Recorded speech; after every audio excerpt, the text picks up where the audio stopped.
Happy 62nd Independence Day. Happy Independence Day. Gather together, my brothers and sisters, we're independent. You caught me off guard. Today, I have the honor of wishing my fellow Jamaican brothers and sisters a very happy 62nd Independence Day. This year, the Olympics coincide with our celebrations. So on behalf of all Jamaicans, I take this opportunity to recognize the Jamaican Olympic team and honor our athletes who have been making us proud on the world stage, even before we were an independent nation. I know our athletes continue the great tradition of giving of their best in competition, making us all proud of their accomplishments draped in our flag. So as we begin the festivities against the backdrop of a hurricane, we must be mindful that many Jamaicans across the island have been significantly affected and may not be able to enjoy the celebrations as usual. We, the God-fearing people of Jamaica, give thanks that we were spared the catastrophe of a direct hit from Hurricane Beryl. As a caring nation and government, we are sensitive to the needs and the displacement of those worst affected, and we stand in meaningful solidarity with our brothers and sisters who have lost their houses, their roofs, their livelihoods, or are now without electricity and water. While the relief and recovery effort has been generally quick and effective, we are sensitive to the hardships that some areas continue to experience while the recovery is underway. Alongside the government's significant provision of relief and care support, I have witnessed a tremendous outpouring of local relief initiatives. I want to recognize and thank all our local, corporate, religious, civic entities and private individuals who have organized relief packages and support for our brothers and sisters affected by the hurricane. Our diaspora has also been active along with the international and multilateral community in supporting Jamaica's relief effort, and I want to thank them as well. As we scale up our efforts in the recovery phase, your government has so far allocated over $5 billion to relief, recovery, and reconstruction efforts, of which $1 billion will assist households in the form of grants of $400,000 for destroyed houses, $150,000 for major damage, and $50,000 for minor damage. We understand the urgency of the situation, and we have already begun disbursing the grants to ensure that persons affected can start rebuilding their lives and livelihoods. The Ministry of Education has already started to repair schools that were damaged to ensure that most schools will be able to reopen on time for the beginning of the school year. The Ministry of Agriculture is also fully mobilized to assist our farmers and fishers to restart their production. The government is not satisfied with the pace at which electricity is being returned to some communities by the utility provider. The government and the Office of Utilities Regulation, the OUR, will continue to hold JPS to account for the expected service standards that all Jamaicans deserve. Notwithstanding, we are in the best position ever to respond to and recover from shocks and disasters. There are still areas in which we must continue to build our resilience. Your government will shortly appoint a committee to review Jamaica's overall performance mechanisms to natural disasters and make suggestions for strengthening. While we celebrate our freedom as a people and independence as a nation, we must consider the meaning of freedom and independence, as they are not without obligations and responsibilities. We must also consider the global, political, and environmental context in which we exercise our freedom and independence. We are a small island developing state with an open economy in a highly connected world where an economic shock, such as a disruption in supply chain, causing global inflation, a political shock, such as a war in the Ukraine, a health shock, such as the COVID-19 pandemic, or a technology shock, such as an internet outage, generated from some other part of the world have immediate impact on lives of Jamaicans locally. These shocks are compounded by the phenomenon of climate change, which refers to the long-term changes in average weather patterns that define our local, regional, and global climates driven by human consumption patterns and production activities. Among the observable long-term changes in the climate is the rise in temperature. The hottest day ever recorded on Earth was on July 22nd, 2024. This extreme heat is part of a broader trend of rising temperatures and more frequent weather events. The hottest day ever recorded in the history of Jamaica was in June 2019. And in the last decade, we have seen increased variability in our rainfall patterns, creating longer and more severe droughts and periods of more intense rainfall over and above the design capacity of our drainage systems, leading to flooding. However, the greatest danger for Jamaica is the increased frequency of severe weather events like hurricanes having serious physical and economic impacts even when they do not hit directly. Almost every year for the last 8 years, we have been faced with global crises, including a pandemic and extreme weather events that have seriously affected our island. We must all develop the understanding that we live in an era where governments must deal with multiple crises which overlap and occur frequently. These crises have the potential to displace communities, disrupt growth, compound debt, and increase poverty. For example, in 2009, Jamaica was impacted by a global recession. It impacted our growth and employment and increased our debt. It took us 10 years to recover our GDP to 2009 levels. In 2020, Jamaica was impacted by a global pandemic which derailed our growth and employment and increased our debt. Within 2 years, Jamaica had recovered its growth and employment and was back on track with reducing its debt. This is not by accident. This is by the deliberate design and hard work of my administration to build resilience in the Jamaican government by restructuring our financial, economic, security, and civil preparedness affairs to be able to withstand shocks, recover faster, and rebuild stronger from crises. We have built a new system of government that is more robust, self-reliant, and strategic. In fact, that is what it means to be independent. The ability to withstand shocks and deal with crises without having to rely or be dependent on the resources of others or be indebted to others. At 62, Jamaica must be able to stand on its own 2 feet and face the challenges and uncertainties of this era of globalized world affairs and changing climate. Some Jamaicans may not see this as important or make the connection between global crises and the local challenges of their daily lives, such as domestic water supply, garbage collection, condition of roads, public transportation, healthcare, and affordable and healthy food. The truth is that in the past, we would have diverted resources and borrowed resources to deal with the impact of external shocks, whether economic shocks, political shocks, or weather-related shocks. We had no reserves and no fiscal buffers. This meant that unplanned external shocks and crises disrupted planned capital expenditure in public goods such as roads in your town, water to your homes, solid waste collection in your community, and facilities in healthcare. Take a moment to consider all the multiple frequent and overlapping crises we have faced in the last 8 years.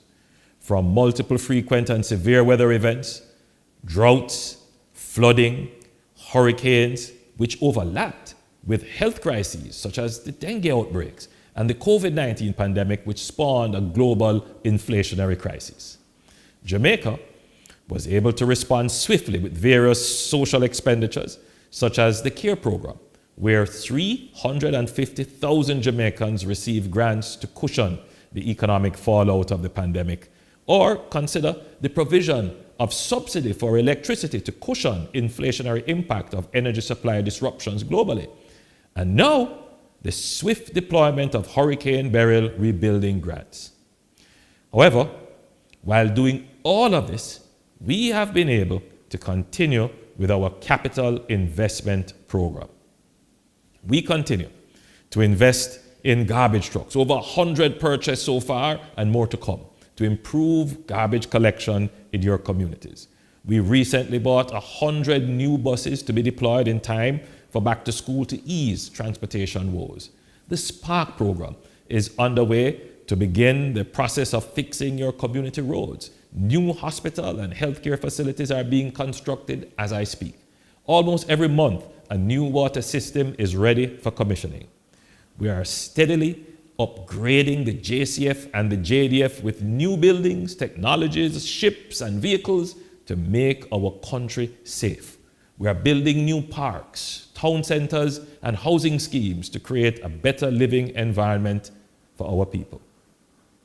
We cannot rebuild Jamaica in a day, but Jamaica cannot be rebuilt if we do not have a long period of uninterrupted public investment. My administration, your government, has finally solved this problem of disrupted long-term capital investments in public goods, which has left our infrastructure in its current state. It is now time to pivot focus to the next challenge for us as a free people and independent country, which is to address productivity and peace in our country. Productivity and peace are necessary to increase growth and reduce the cost of living.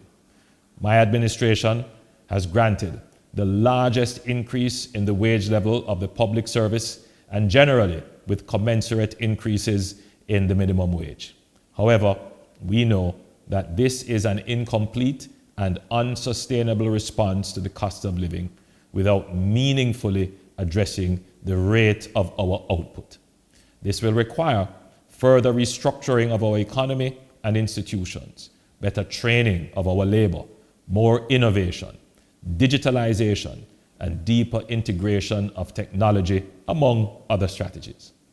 However, the most important action towards greater productivity and peace is a mindset change to create a social and moral value around productivity and peace in our culture. Just as we are proud to be known as the fastest and most creative people, we must build a culture around being the most peaceful society and productive economy in the world. These issues are fundamental to our nation and sustainability.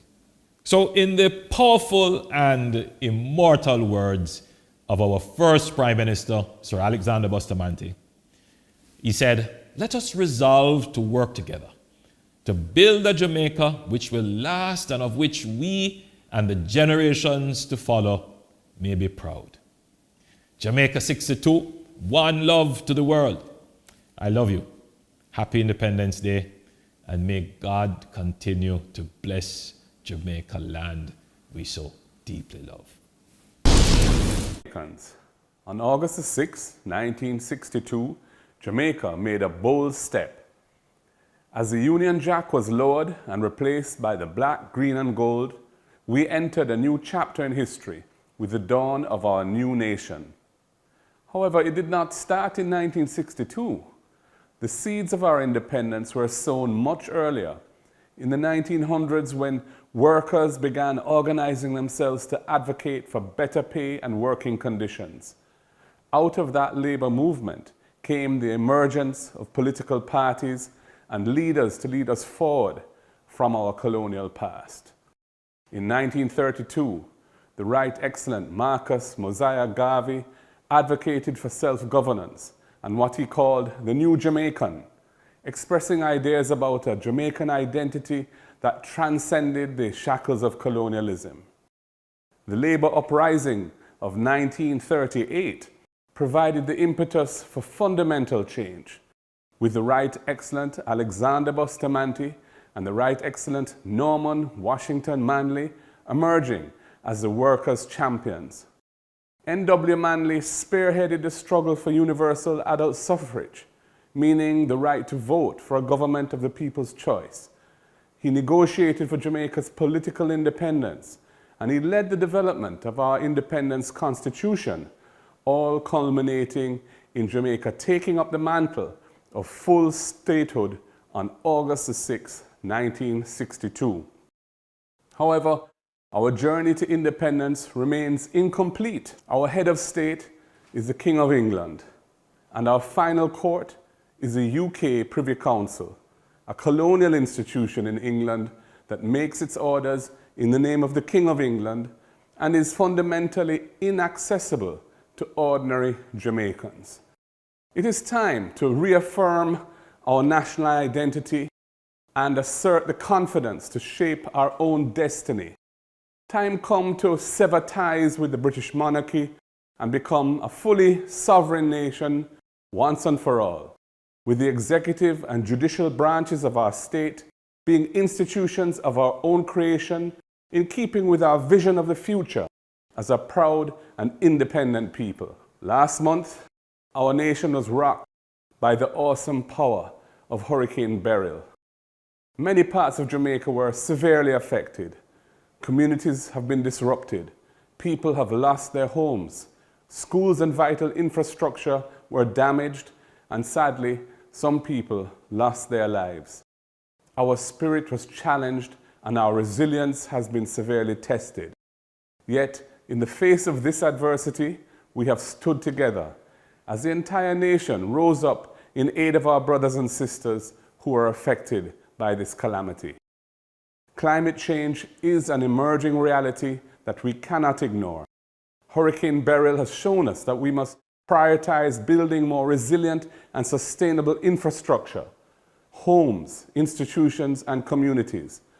We must take proactive steps and make sure that the required investments are in place for a sustainable future for generations of Jamaicans to come. We have an opportunity now to build back better, not just restoring what was lost in the hurricane, but creating communities that are stronger, more resilient, and more sustainable. This will require collaboration across all sectors of society, government, the private sector, and civil institutions, and of course, support from the international community. Together, we can transform this natural disaster into a catalyst for positive change and a better future. Our strength lies in our unity, and our ability to overcome hardships only makes us stronger. Let us continue to support each other in rebuilding and restoring our beautiful island home. Jamaica's legacy is so rich with extraordinary accomplishments. From the realms of music, sports, cuisine, and beyond, Jamaicans have made an indelible mark on the world stage, and our athletes continue to shine, breaking records and bringing glory to our nation. The Olympic Games in Paris offers another opportunity for our sportsmen and women to demonstrate their prowess and their determination. We are cheering them on, knowing that they express the hopes and dreams of our entire nation. Our musicians have spread the message of one love to the world, fostering a spirit of togetherness and peace across all nations.